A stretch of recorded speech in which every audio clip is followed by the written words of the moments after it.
balita ho natin nilangaw daw ho yung White Ribbon Rally na ginanap sa EDSA kaninang umaga. Paano hindi lalangawin? Isa sa mga sumisigaw sa entablado, ito si Franz Castro.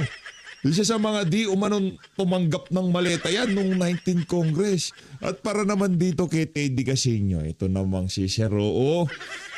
Para namang kayo lang talaga ang concern sa sambahin ng Pilipino. Yung tipong walang kulay, hindi partisan yung White Ribbon Rally. Yung White Ribbon Rally, no, inyo na yan, walang problema. Nagalit nyo na naman itong si Attorney Harold Respicio. Pambihira talaga kayo. Dito sa video na to, pag-usapan din ho natin ng, pati mga pari naglabasan na. Hindi nyo ba kasama dyan si Father Fluffy? Malamang sa malamang, itong pari na to, galit kayong Father Fluffy to. Diba? Baka itong si Father Fluffy, hindi na magbibilag sa araw yun. Pambihira lang naman pupunta siya dyan. Mananawagan siya ng accountability na isa din daw siya di umano sa mga nakatanggap ng envelope galing sa mga Marines na bodyguard nitong si Zaldico. Isang like at isang subscribe. Masaya na ho tayo dyan at sa mga gusto sumali sa ating community, yung join button, nandyan lang ho sa baba. Wala ho tayong maraming pag-uusapan dito sa video na to. Re-recta ho tayo dito sa napaka-hype na pagsasalita nitong si Attorney Harold Respicio. Na kami doon ngayon. Walang problema. Sabay-sabay tayo! Sisigaw! Itigil na ang korupsyon sa Pilipinas! Hindi kami magbabanggit ng BBM! Yan. Hindi kami magbabanggit ng Sara dahil alam ko Teka lang, yan nga ang problema natin, Attorney Harold. Paano natin masasabi na anti-corruption campaign yan kung walang pwedeng pangalanan? Walang problema yung paksyon nila, pangalanan nila, Sara Duterte. Yung Martin Romualdez at Marcos Jr., hindi pwede. Oo nga pala, isa sa mga baka organizer dyan, o baka talagang pakawalayan ni Marcos Jr. O sige, white ribbon kayo dyan para kahit papaano, di ba? maraming nakatanggap sa inyo mula kay BBM. Pero hindi kami magbabanggit ng kulay at ng personalidad na sinusuportahan namin. Pero ang pinakamahalaga mo sa Pilipinas ngayon, magkaisa tayo sa laban natin sa korupsyon. Kaya walang nangyayari, walang umaandar sa ating krusada para pabagsakin ang korupsyon ay lahat tayo mismo ay nagsisiraan. Isa naman ang ating objective. Yan. Kaya sa mga ganitong pagkakataon na gusto nating magkaisa, panindigan po natin. Huwag tayong ipokrito, huwag tayong plastic, maging sincero tayo. Yan. Ngayon po, nandito pa rin kami, alas 5 na. Dapat umalis na kami kanina pa, pero umaasa pa rin kami na i-welcome kami ngayon at lalapitan kami at pupunta kami doon. Sabay-sabay tayo tisigaw, itigil na po natin ang korupsyon. Dahil yan, Di ba, ganun ho lalakas ang tama nitong white ribbon na to. Pag merong panawagan, kahit anong paksyon, yung hanay ho, halimbawa, ng mga Duterte supporter, kahit na medyo dilaw, medyo pula, medyo pink, basta yung panawagan na sincero na panagutin yung mga magnanakaw dito sa bansa na to, welcome ho silang lahat. Pwede, walang problema. Kaso dapat walang sacred cow. Hindi yung ligtas si Martin Romualdez, ligtas si Marcos Jr. Ano sisigaw ni Franz Castro? Panagutin ang mga magnanakaw. Ikulong si Martin Romualdez. Hindi pwede. Di ba? Hindi pwede. Ay nako, eto sigurado Franz. Alam mo kung bakit namumuti buhok mo. Ang sigurado dito, pag naging presidente si BP Sara, may kalalagyan. Di ba? Attorney Harold Respicio? yan lamang ang simula ng totoong pagbabago sa Pilipinas kapag sama-sama tayo at nagkakaisa laban sa ating malaking kalaban na siyang korupsyon dito sa ating bansa. Talagang ibang klase. Tingnan nyo naman, wala hong bahid ng pambubuisit. Walang bahid ng pang-uurat o pang-aasar sa kanilang mga datatan. Ano ang tema? Puti. Ano suot-suot nila? Nakaputi hulat sila kasi white ribbon eh. Di ba walang kulay ito? Anti-corruption tayo. Sama-sama tayo. Ang problema maliwanag pa sa sikat ng araw. Itong mga individual na to mula kay Attorney Harold Respicio papunta kay Mike Defensor talagang tinutumbok nila ang mastermind. Kaya ang opsyon nitong si Teddy Casino hindi palapitin, hindi imbitado, hindi welcome yung mga ibang mga grupo na nananawagan ng tunay na accountability diyan sa issue ng mga maanumalyang flood control project. Ito si Teddy Boy. Action dun sa sinabi nila, specifically pointing you out na parang bawal sila magsalita tungkol sa korupsyon? Yung paalala ko naman, hindi ko naman sinabing hindi sila welcome. Ang paalala ko, huwag sila pupunta dito, nadadali nila yung agenda ng mga Duterte. Teka lang, anong agenda ng mga Duterte? Ano ba agenda ng mga Duterte? Yan ang problema eh. Kagad tinitignan kung sino yung nagsasalita. Hindi tinitignan yung mensahe kung ano sinasabi. Diyan kayo nadadapa. Yan ang dahilan kung bakit yung mga kandidato nyo matatalo sa 2028. Ang bihira. Kasi itong grupong ito, ang sinisigil natin at pinapanagot kapwa. O kaya nga, tignan nyo naman yung mga pulis nakaupo lang sa likod na hindi nila pinapakinggan si Casino kasi bakit hindi nila pinapakinggan si Casino? Ay hindi na sila binabantayan.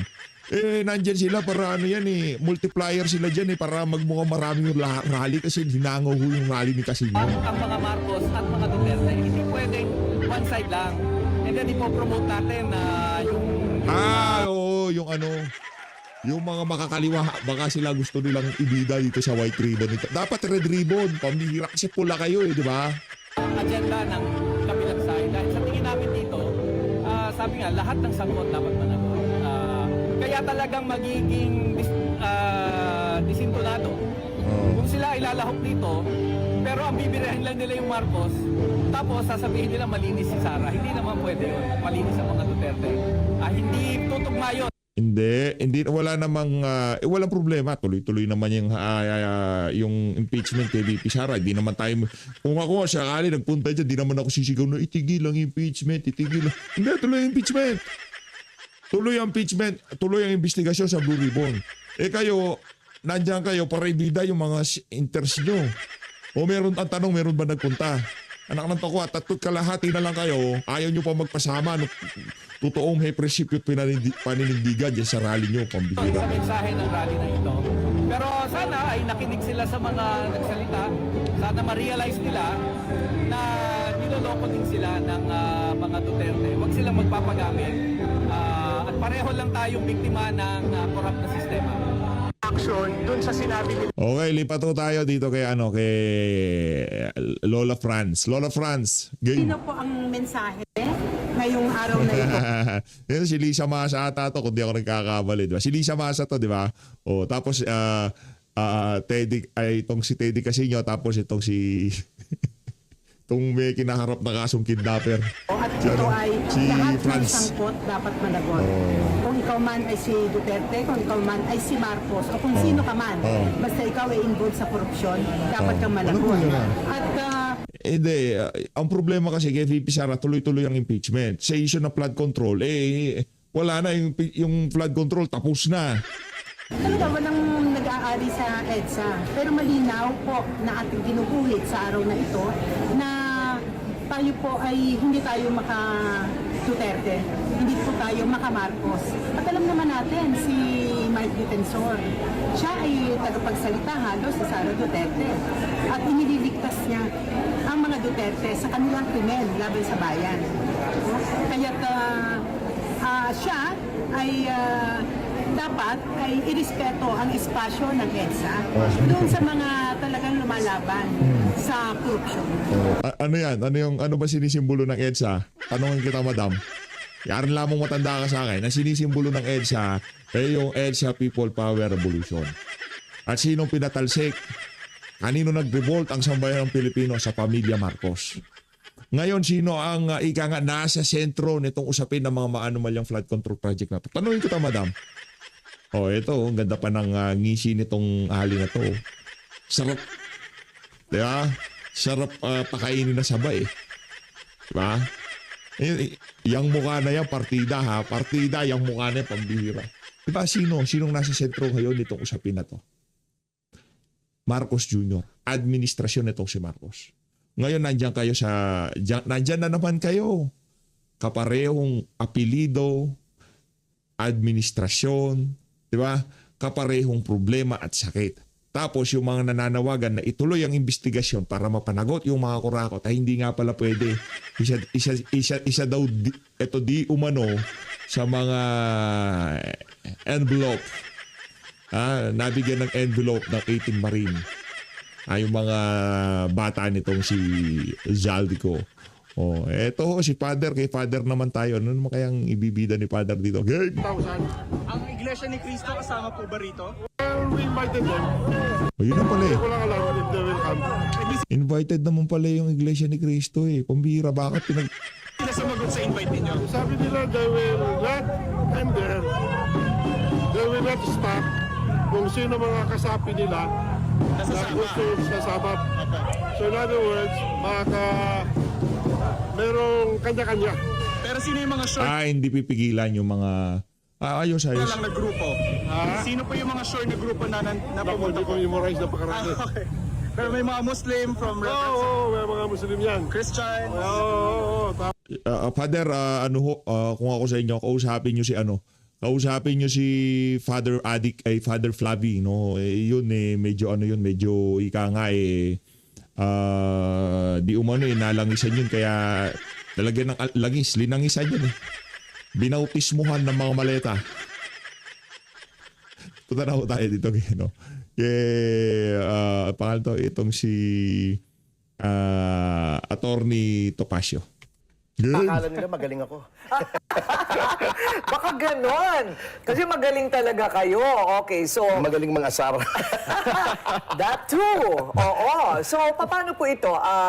Yung unang reaksyon po ng kampo ni former Secretary Defensor, nung una po itong sinampa ng NBI, qualified human trafficking, that's serious. Yes, very serious. Pero kami po ay hindi na kami nasusurpresa sapagkat alam naman po nating lahat na ang NBI na premier investigative institution ng ating pamahalaan ay na-weaponize na. Umpisa nung maging direktor nito, si Ginoong Matibag. At kita nyo naman ang ginagawa ng ating pamahalaan, puro kanila ng mga puppets ang nasa mga key government positions, ombudsman, tao nila, NBI, tao nila, of course, yung DOJ. Alam naman nating placeholder yon, si Secretary Vida. So, unang-una, nakakatawa because of the nature of the charges, pero nakaka-alarma din sapagkat alam natin na ginagamit itong NBI and other government agencies para iharas at gipitin ang mga kritiko ng ating pamahalaan. Kasi nga, si former Secretary Defensor has been very vocal against the administration, and he is one of the number one supporters ng mga tinatawag na 18 Marines or Maleta Boys.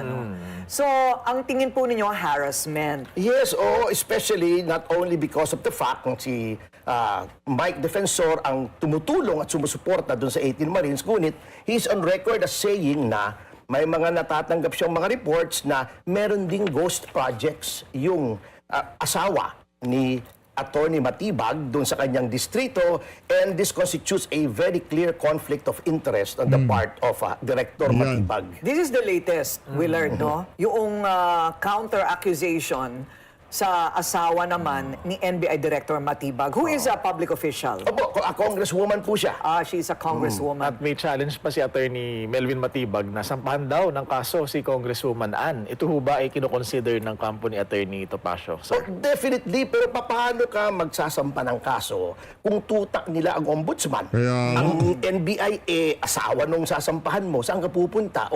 Ang DOJ, tao rin ni Boying Remulla, yung natira ron. At tao niya yan sa Cavite Province. So, yan ang problema po, Ma'am Corina, Sir Willard, sa sitwasyon natin ngayon. Lahat ng dati nating tradisyonal na masusumbungan ay na-capture na ng ehekutibo. Yung mga dapat ang ombudsman, independent yan, pero kita nyo naman ang recent actuations, very selective. At nakikita naman natin, ginagamit na rin pangharas ng mga kalaban sa politika. Ganyan na ba talaga ngayon ang bansa natin? Kaya tayo tumatakbo sa ICC. Kasi hindi na natin pinagkakatiwalaan ang ating justice system. But, evidence is evidence. Of course. Even in hindi, yung sa ICC, di tayo tumakbo. Kinidnap si PRRD at pinadala doon. Pero kung tayo dapat pupunta doon, hindi pumunta doon eh. Yung pagpunta doon ni Tatay Digong, ika nga, puwersahan na lang. Pinwersa na lang. Pero kung tutuusin, pwede naman sanang hindi na mangyari yun. Kaso pinwersa nga para ma-eliminate nila yung isa sa kanilang ika nga talagang pinakamatindi sa kanilang posibleng makalaban diyan sa diyan sa susunod na 2025 election. Kita naman ho yun mga kababayan, di ba? Maliwanag pa yun sa sikat ng araw na yun talaga ang dahilan kung bakit pinadala doon, kinidnap itong si dating Pangulong Rodrigo Duterte. In a very political process like the impeachment, we still try to rely on what evidence will be presented. So yung sinasabi po ng NBI na nakabatay ang reklamo sa corporate records, merong testimonya, mga babaeng kanilang sinagip daw, at ebidensyang nakalap sa raid. So anong tingin po ninyo sa bawat... Kayo po ba binigyan na po ng kopya ng lahat ng kanilang tangan na Wala pa po. ebidensya? Ang alam ko today, Friday daw, sila maghahain. At syempre, ang proseso po niyan, kapag naghain po, isasabpina yung mga respondents, yung mga nireklamo, at dapat kalakip po nung sabpina yung ebidensya against us. Pero just to skim over the surface, yung sinasabi ng corporate records, established na po yan ng mga desisyon ng Korte Suprema. Kahit na ikaw ay direktor o opisyal ng isang kumpanya, nag-lease ng isang property na ginamit for illegal activities without any overt acts, actual participation, and specific role. Yun ang mismong phrase na ginamit ng ating Korte Suprema. Hindi ka pwedeng i-charge for those illegal acts. Okay, so kailangan talaga dumaan sa tamang process. So far, you think it's going through the right process?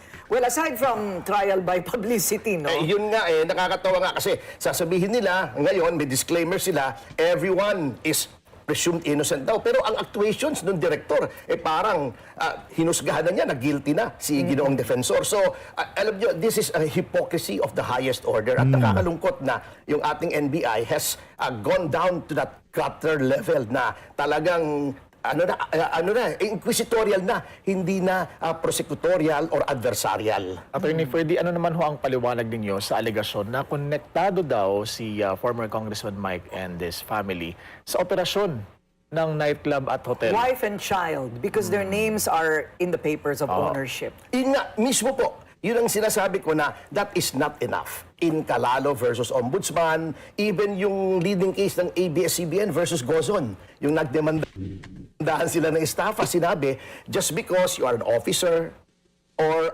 the chairman of the board, hindi po ibig sabihin noon, involved ka. Case in point po, actual case na hinandle ko.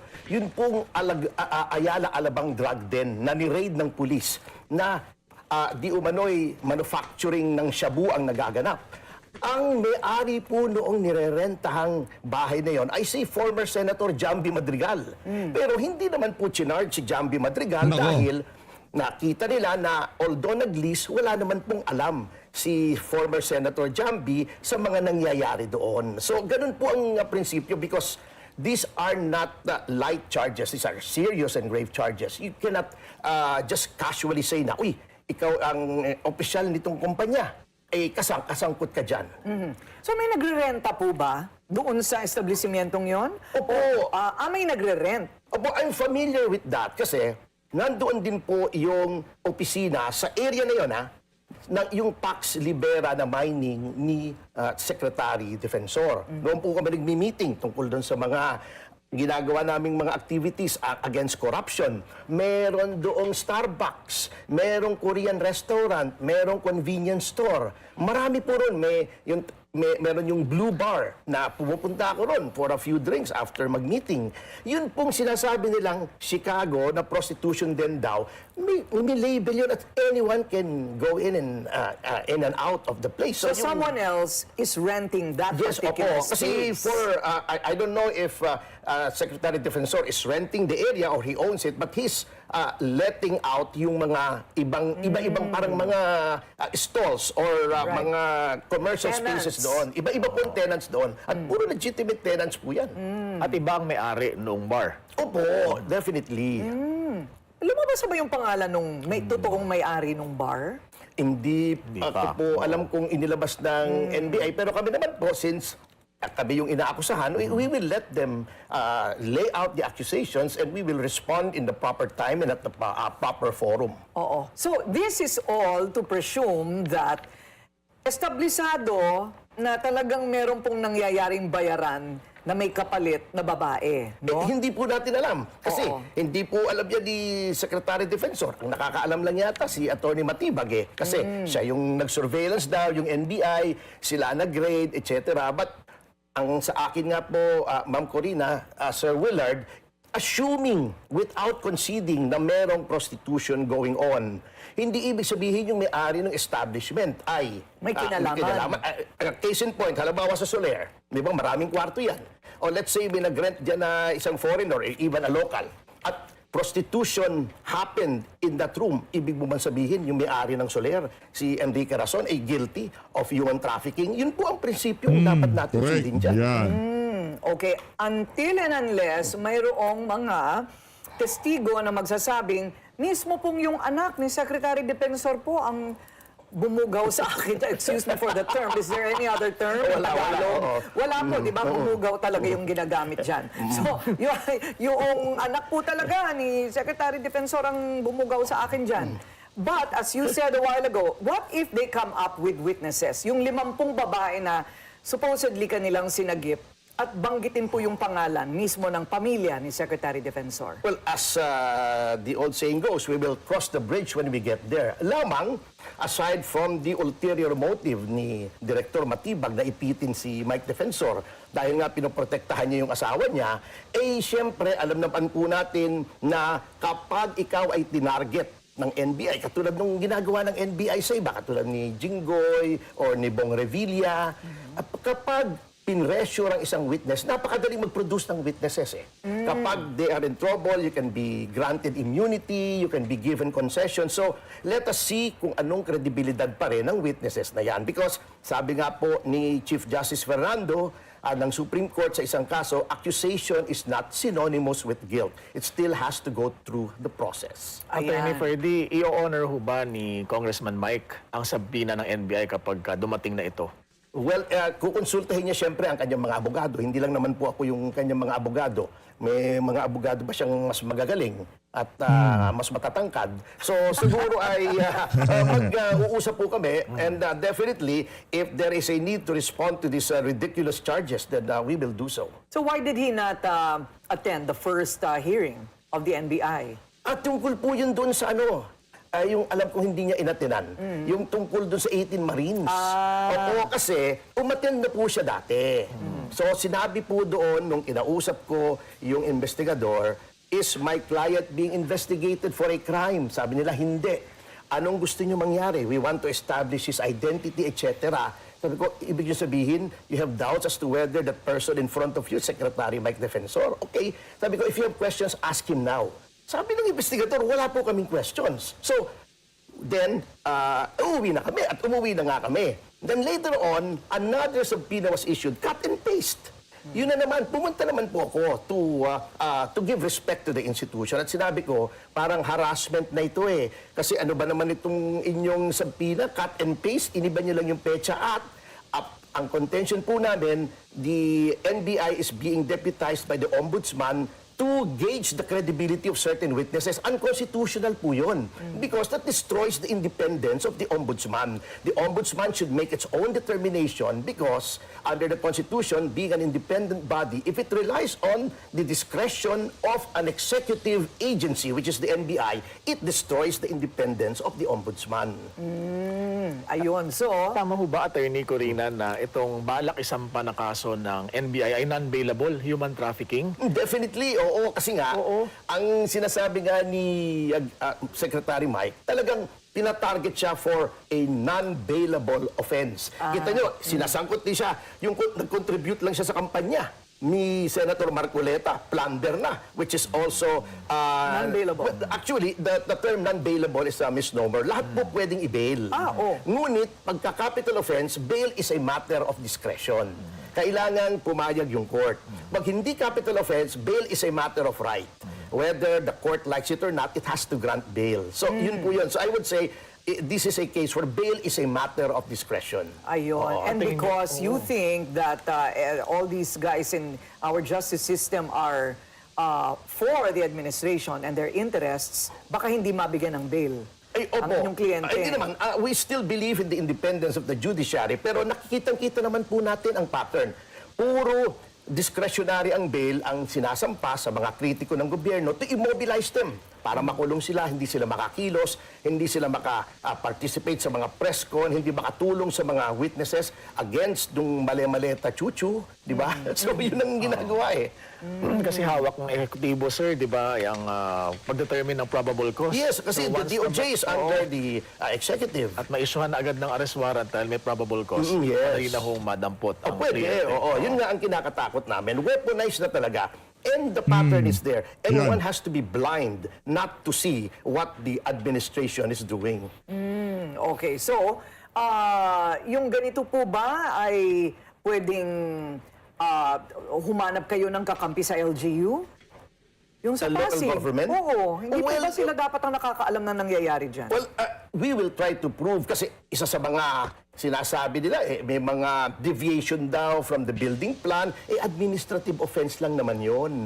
O sinasabi nila may secret passage daw sa likod, fire exit yun eh. Meron ba naman fire exit sa harap? Kasi exactly, ang fire exit is, halimbawa nasusunog sa harap, dapat sa likod ka. Alam ka naman na sa harap din yung fire exit, hindi matatrap ka. Pero hindi po ba Oo. paakyat daw, hindi palikod, paakyat na may kurtina?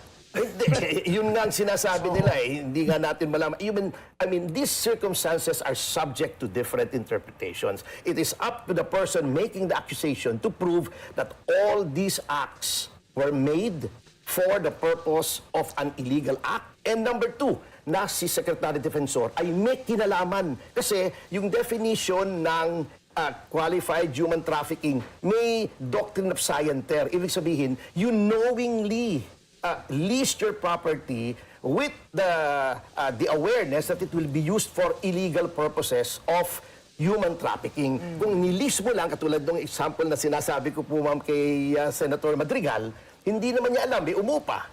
Nagbayad ng renta, may kontrata. Hindi naman niya alam afterwards kung anong ginawa roon, hindi pwedeng i-charge. Okay. So, balikan po natin yung buwelta naman po, kay NBI Director Matibag kasi yun yung pinaka-latest eh. So, ano po ang pruweba tungkol doon sa flood control project Yeah. na ghost project ng kanyang asawang si Ann Matibag? We are collating the evidence. So kaya nga yun po ang sinasabi namin, even the fact na may ganong accusation should have put Director Matibag on guard that there is a potential conflict of interest. Kasi siya po ay isang public official at nakalagay sa ating konstitusyon, public office is a public trust. Anong ibig sabihin po niyan? Among other things, it means that if you are discharging your functions, you should be, to use a shop-worn phrase, just like Caesar's wife, above reproach. So, pagka may mga ganyang bahid ng selfish interest or vested interest o sariling mga pagkakaapekto sa iyong pangsarili na kapakanan, dapat hands-off ka na dyan kasi meron naman tayong PNP. So, para hindi magduda yung mga tao sa iyong intensyon. Meron po bang value dito po sa sinasabing ghost project? Diyan po sa kinasasakupan ni Ma'am Matibag? Well, hindi po kami magsasalita until all the evidence are in. But rest assured na palagay ko nga kaya biglang sabi nyo nga, mukhang nalimutan na to pero biglang sumulpot ulit kasi, well, it cannot be just a coincidence na nung naglabas naman ng mga paratang si Secretary Defensor tungkol dito sa mga alleged ghost projects sa San Pedro, ay doon biglang nabuhay itong kasong ito. Okay, so kayo po ba'y magsasampa ng kaso o laban din kay Ginoong Matibag dahil sabi nga po ninyo walang basihan ito pong mga pagsusubpina dito kay Ginoong Defensor? We will adopt a wait-and-see attitude kasi katulad po ng sabi ko, wala pa po sa amin yung kopya at hindi pa namin alam kung sino mga witnesses na may affidavits doon, sino naggawa nung affidavit complaint or affidavits complaint. So, we will have to watch and wait for further development. Ayun, kasi di ba may hamon si NBI Director Matibag, hindi magsampa rin kayo ng kaso laban kay Ann. Oo, so hinihintay po ninyo lahat ng ebidensya. Opo. Unlike ang NBI na basta-basta na lang magsasampa ng kaso ng walang basihan, gusto naman namin may basihan yung amin. Behind the scenes, attorney, meron bang sinasabi or kinukwento sa inyo si Congressman Mike na may tumatawag sa kanya at sinasabing, wag mo na ituloy kasi yung paglalabas ng Maleta Boys, wag mo silang hayaang magpapresko na para matigil na tong mga kaso laban sa kanya? Well, I will have to apologize. I'm not at liberty to divulge that. Sorry po. Parang sinabi na rin niyang oo. Hindi naman. Hindi naman po. Oo, totoo yan. Para ma-connect the dots natin kung talaga bang connected ito dun sa mga nangyayari. Well, sabi nga nila, sana na, kasi wag na lang magsalita si Mike. Di ba? Ganun ang mga sinasabi ng iba, no? Opo, kaya nga believe din ako dito kay Secretary Mike. He does not have to do any of this. Retired na siya from public service. Meron siyang pribadong mining company, may mga paupahan siya. Maganda na po ang buhay niya. Yung anak niyang isa, yung babae, abogada, married also to a lawyer. So, why did it have to do this? It is out of the highest sense of patriotism. Not for any self-interest. Kasi wala kang mapapala rito kundi sakit ng ulo eh. Correct. Tsaka yung yaman na nitong si dating Senator, Congressman Mike Defensor. Wala na siyang dyan, yung tipong birha. Hindi, wala na, hindi niya. Ang lulupit ng mga business niya. Di ba? Ang lulupit ng business niya, mining. Talagang milyonis siyang kita. Bakit niyang papatulan? Yung pang one night stand na yan. Di ba? Hindi tayo naniniwala dyan. Rektaho tayo dito kay Dr. Tony Liachon. Naghahanap kayo ng ebidensya. Dito walang ebidensya. Hindi na kailangan maghanap ng ebidensya. Nagsusumigaw yung mga ebidensya na ninakaw talaga yung pondo ng PhilHealth. Ito ho, si Dr. Suspendido kasi siya 2 weeks ata eh. Kaya attorney lang atatawag natin. Dito kay Dr. Tony Liachon. Tony, okay? Sige, okay. So, natutuwa ko dahil naglabas ang Supreme Court en banc sa April 26 na natanggap ko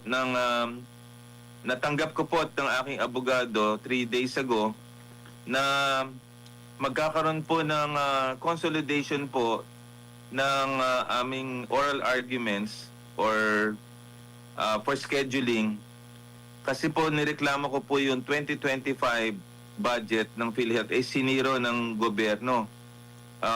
And then sina Attorney Vic Rodriguez, Congressman Ungab ay nagreklamo dahil may mga blank items sa budget. So yun ho first time in history At ang pangatlo, sina Justice Carpio din, nirereklamo din daw yung budget na yan.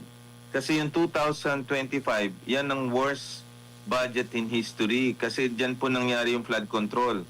Ako naman, nireklamo ko kasi after the unconstitutional transfer ng PhilHealth na 60 billion noong December 5, hindi nagbigay ng budget ang government, zero ho in 2025. Nireklamo ko po yun sa Supreme Court. At after 1 year, nakakatuwa kasi napakinggan tayo.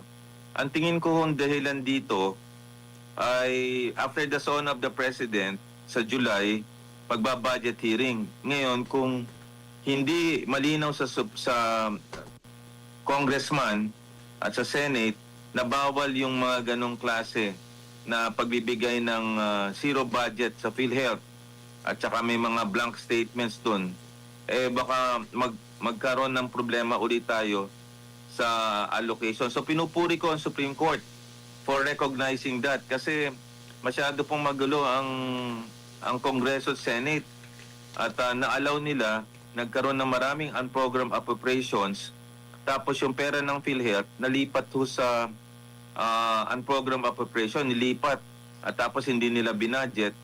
Kaya dapat talaga pakinggan at mag-decide ang Supreme Court kung unconstitutional yan para sa ganun maisoli yung pera sa taong bayan, particularly yun pong 75 billion in 2025 sa healthcare. Yun ho ang aking yan nakikita sa picture at masayang-masaya po ako at nakikinig po ang Korte Suprema. Ito ho, malaking bagay kasi 15-0 ang desisyon ng Supreme Court noong December 5 sa unconstitutional transfer ng diversion. Naalala nyo si Secretary Recto, inutusan si President Ledesma na ilipat yung pera. Na-prove na nilang unconstitutional. Tapos in 2025, isa na naman mali ang ginawa nila. Hindi nila binigyan ng budget in 2025. Tapos nagreklamo na from both camps. Hindi nating sasabihing DDS or sasabihin nila Dilawan. Kasi si Justice Carpio, iba hong partido yon. Ibang partido rin sina Congressman Ungab and Vic. And yet, ako naman, independente. Lahat po kami, hindi po mapayag na tama ho yung ginawa nila sa 2025 budget. At yan ay kailangan desisyonan ng Korte Suprema upang maibigay yung tamang budget itong 2027. Kasi mag-uumpisa yan after last week ng July, August na budget hearing. Kung magkamali muli ang budget natin. Yun lang. So yun po, sa mga nakikinig po, yan po ang kinagagala ko po at ako'y handa mag-present sa oral arguments sa Korte Suprema po. Opo, Doc. Kung baga, hindi malayo yung posibilidad, lalo na kung wala pang mga desisyon, pinal desisyon ng Korte Suprema ukol dito, hindi malayo yung posibilidad na baka may gagawin naman sila lalo na for 2027 budget na itinituring na election budget. Tama po yun. Kaya ang Korte Suprema, ang tingin ko, nag-isip na baka yung 2027 budget gawing election budget. At nakita ko yung galawan, bibigyan daw ng insentibo ang mga LGUs. So, naiisip ko, sorry for this kind of comment, wala na yung flood control, baka gamitin na naman yung budget para mag-incentivize kasi election campaign period, no? Ang tingin ko aayusin ng Korte Suprema to para wala na malagyan ng mga unprogrammed appropriation, wala nang magsisiro budget for PhilHealth, wala nang diversion sa PhilHealth, at magamit pa talaga for social services rather than be used again, sana naman, for alleged anomalies or corruption in budget allocation. Kaya tama po yung sinasabi nyo. I think visionaryo ang Supreme Court and they want to preempt that particular decision making of the Congress and Senate. Kasi nagsisimula yan sa Kongreso. Opo. Actually, meron pang pahayag nga ang Malacanang na posibleng sa 2027 may isasama muli itong flood control fund na ito po, attorney. Yeah. Yun na nga dapat Pero ongoing kasi yung oral arguments ngayon dun sa unprogrammed appropriation na hinain ni Congressman Erice at ni Congressman Ledesma. Congressman Laila de Lima. Ang ibig ko sabihin, malaking bagay yon na nag-oral arguments sila dun sa unprogrammed appropriation na dapat wala nga unprogrammed, dapat iligay nila yung pera doon sa programa. Bakit meron silang standby na 250 billion? Baka malagyan uli. So tatapusin nila yon. Tapos tatapusin din ng Supreme Court yung pag-yurak sa PhilHealth natin. Yun ang dapat nating ayusin. At hindi na maulit ang worst budget in Philippine history, yung 2025 budget. Opo. Para sa kalaman lang ng ating mga kababayan, gaano po kahalaga na hindi ma-zero budget ang PhilHealth bagkus ay dagdagan pa ang pondo nito at kasi hindi naman ito pang negosyo kagaya ng ibang mga health insurance po, Doc? Yeah, mahalaga kasi nakaatas sa universal healthcare kung ang dapat ang PhilHealth tatlo ang gagawin. I-increase ang case rate or benepisyo. Kunyari, heart attack. Dapat increase ng budget yan Dun sa acute heart attack lang yun, may 500,000. Pero dapat, kung ikaw ay na heart attack or may sakit ka sa puso, libre na yung angiogram. Kasi yung top killer diseases yan So tingin ko dapat 500,000 pagka may sakit ka. Naalala mo yung namatay the other day na nagbayad ng 25 years, Mr. Marvin. Tapos in less than 24 hours, hindi kinover. Imagine mo, nagbayad ka ng 25 years. Number 2, ang dami may cancer. Magkano MRI?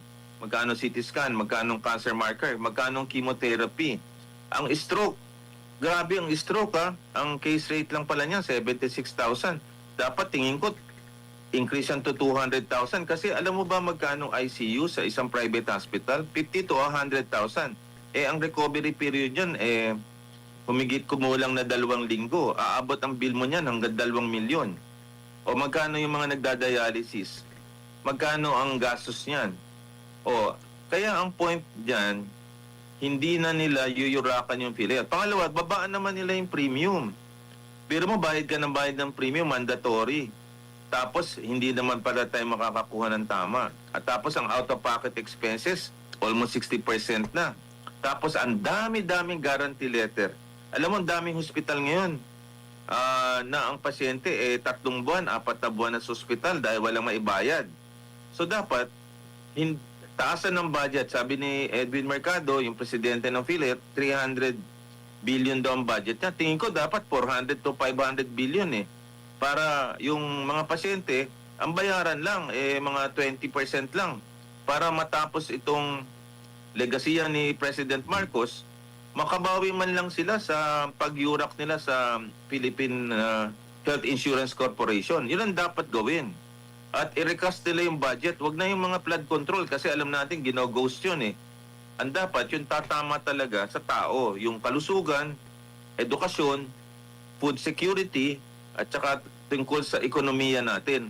Ang tingin ko, babawasan na yung mga flood control na yan kasi nakokorap yan At ibuhos na natin sa kalusugan, lalo na in times of after the pandemic at saka sa energy crisis. Opo, Doc, si MJ po ito. Sinabi kasi ni Secretary Recto na aprobado o legal ayon sa DOF ang paglilipat na nasabing excess funds. Excess funds po yung term, Doc. Meron ba talagang excess funds? Kasi di ba dapat pag excess funds, mapupunta lahat sa mga benepisyaryo, sa lahat po ng mga pasyente, itong pera na ito. Hindi po ibalik doon sa kaban. Okay. MJ, I beg to disagree respectfully kay Secretary Recto kasi napatunayan na Korte Suprema na unconstitutional yun Ang pagkakamali ni Executive Secretary Recto, gina-justify pa niya. Unconstitutional transfer na nga kaya nagpahayag ako ng paghahabla sa kanila sa Ombudsman kay Secretary Recto, Presidente Ledesma, itong si Mercado, si Amena Pangandaman, Toledo, si Ted Herbosa, at saka yung PDIC na 107 billion. Alam mo, ginamit lang nila yung provision, yung rider provision, 004, na pag may excess funds ka, pwede mong kunin. Hindi yata naintindihan ni Secretary Recto na dating senador na ang syntax funds ay earmark. Ang ibig sabihin nun, Secretary Recto, if you're listening, ang ibig sabihin po nun, hindi nyo po pwedeng kunin ang pera ng PhilHealth at ang tawag po dyan ay technical malversation, Article 220 at saka plunder kasi lampas po ng 50 million. So kung naging senador po kayo at hindi nyo naiintindihan yung pinasang bastas na yan, kayo po ay accountable for the country. At dapat hindi na po kayo nagdidepensa sa sarili nyo kasi may constitution po December 5 saying that the diversion of 60 billion is unconstitutional. So wag na natin lokohin ng taong bayan. Sabihin natin na mali po kayo at yung case natin sa husgado na sa ombudsman, yung dalawa na dismiss, yung akin hindi pa kasi I filed it May 25.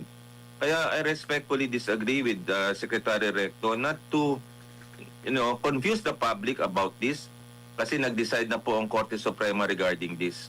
Opo, sinabi po ni Secretary Recto, Doc, and I quote, "The statements and findings regarding this issue have been consistent. What is important is that PhilHealth's operations and the services provided to our fellow citizens were not affected." End of quote. Ano masasabi mo doon, sir? Malaking kasinungalingan yan. Affected ang mga tao. Ang dami nangangailangan ng guarantee letters. Kung kayo po ay iikot sa PGH lang, iikot kayo sa Hospital ng Maynila, sa Santa Ana, sa San Lazaro.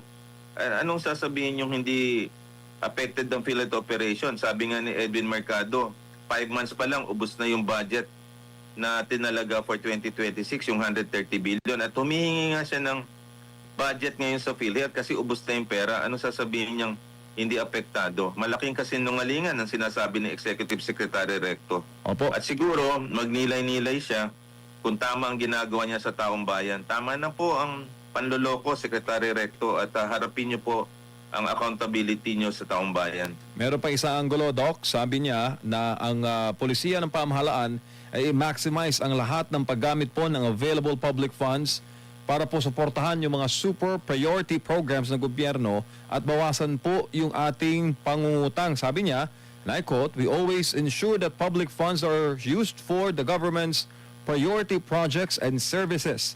If there are unused funds, they should be utilized for the benefit of more Filipinos." Ano masasabi mo doon, sir? Ginamit raw para suportahan ang mga super priority programs ng gobyerno. Ang kalusugan po ba hindi super priority program?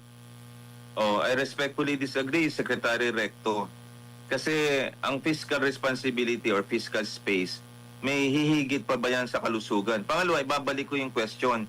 Hindi nyo po pwedeng kunin yung pera na naka-earmark kasi hindi nyo po pera yan. Pera yan ng mga direct contributors at saka indirect contributors na hindi nyo binigay. So yung infrastruktura, wala namang kinalaman ng PhilHealth dyan eh. Di sana kinuha nila sa ibang budget. Bakit? Excess funds ba ang PhilHealth? Reserve funds ho yan eh. Mali po kunin yun. At according to Section 11 of Universal Healthcare, pwede nyo lang kunin ho ang any funds at hindi ililipat. Kung itataas nyo po ang benepisyo, bababasan mo ang premium para ma-achieve ang Universal Healthcare goals. So tama na po, Secretary Recto, sa pag-confuse. Kasi always refer back to the December 5 Supreme Court decision. At wag nyo na pong i-justify yan. Baluktot nyo pong reasoning.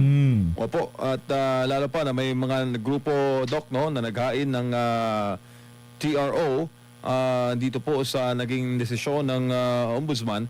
Ano sa tingin nyo, anong next nyo na hakbang, Doc, bilang isa po kayo sa mga prime movers ng issue na ito? Well, sa akin, hindi pa nadidismiss yung aking ombudsman case laban kina Secretary Recto. Yun hong dalawa na na-file last year ay na-dismiss. Pero nag-motion for reconsideration eh. So pag ako na yung case ko ma-dismiss, magma-motion of reconsideration ako. Kung hindi naman, didiretso ako sa Korte Suprema para i-challenge po yung case ko po against them. Yung technical malversation tsaka plunder po.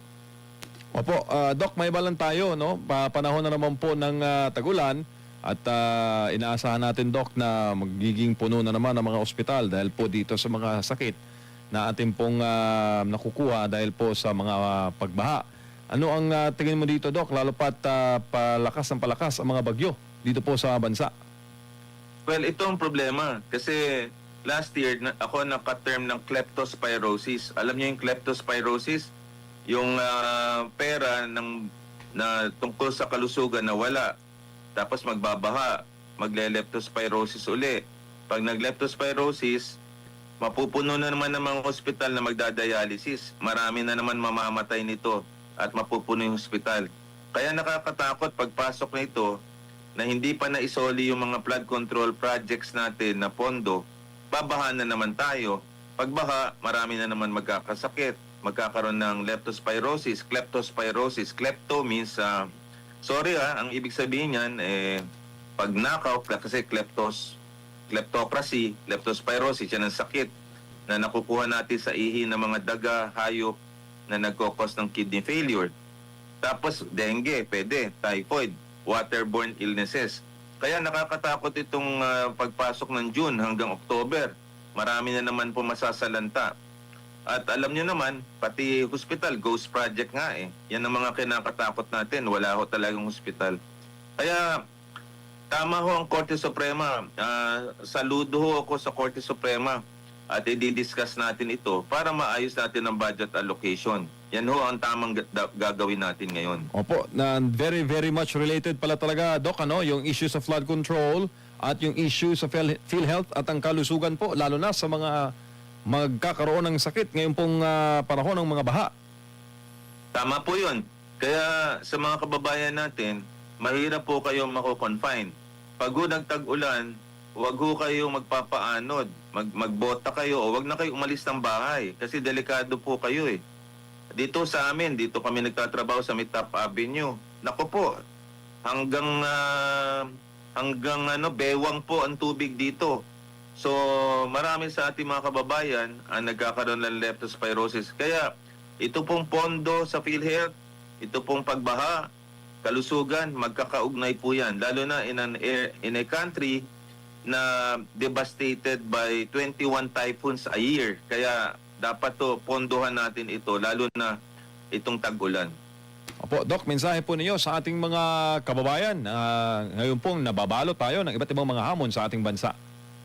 Mga kababayan, ako po ay nagsasalita bilang isang Pilipino.